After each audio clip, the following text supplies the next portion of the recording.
বন্ধুরা, আজ অনেক দিন পর ছোটোবেলার কথা মনে পড়ে গেল। আজ আমি বানিয়েছি আমের আচার। তো আজকে আমি আর আমার ছেলে গুলু দুজনে মিলে আমাদের হাউজিংয়েরই আম গাছ থেকে কিছু আম পেড়েছিলাম। তো সেই আম দিয়ে আমি আজকে আমের আচার বানিয়েছি। তো কিভাবে বানালাম সেটা আমি আপনাদের দেখাতে চলেছি। বন্ধুরা, আজকে আমি আমের আচার বানাতে চলেছি।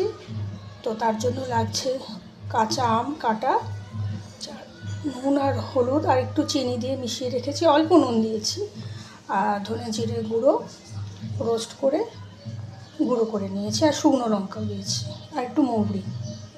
কড়াইতে তেল গরম করতে দিয়েছি, আর 5 ফোড়ন দেবো একটু।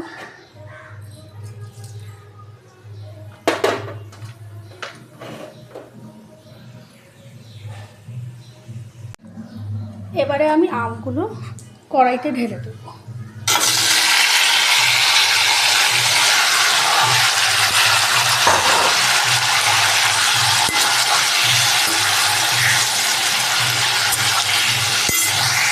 আম থেকে নিজের থেকেই জল ছাড়তে আরম্ভ করেছে।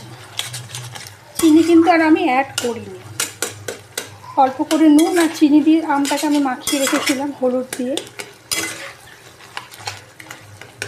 নিজে থেকে জল ছাড়তে আরম্ভ করেছে। যদি পরে আরেকটু মিষ্টির প্রয়োজন হয় তাহলে আরেকটু চিনি অ্যাড করব। আপনারা এটা গুড় দিয়েও বানাতে পারেন, আমি এখানে চিনি ইউজ করেছি। আমগুলো সেদ্ধ হওয়ার জন্য আমি একটু জল অ্যাড করছি।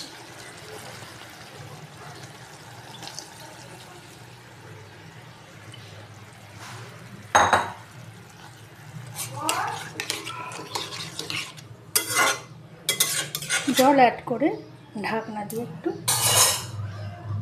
ঢেকে রাখবো 5 মিনিটের জন্য। পুরো আমগুলো এবারে সেদ্ধ হয়ে গেছে।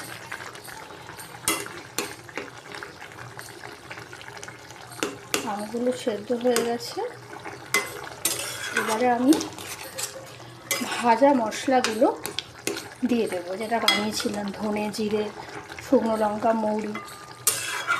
কড়াইতে শুকনো করে রোস্ট করে গুঁড়ো করে নিয়েছি, সেই মশলাটা আমি এখন দিয়ে দেবো। সেই মশলাটা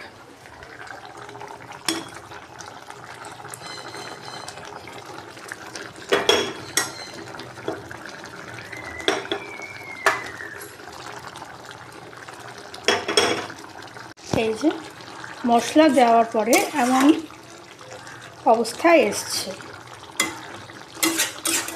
এমন অবস্থায় আমি কড়াই থেকে বাটিতে, একটা বড় বাটিতে শিফট করে নেব এবং ঠান্ডা হলে আমি আচারের বয়ামে ঢেলে রাখব। গ্যাসের ফ্লেম বন্ধ করে দিলাম, ঢাকনা দিয়ে চাপা দিয়ে দিলাম, একটু চাপা থাক, তারপরে নামিয়ে নেব। এই আমার আমের আচার তৈরি। এবারে আমি বাটিতে ঢেলে নেব।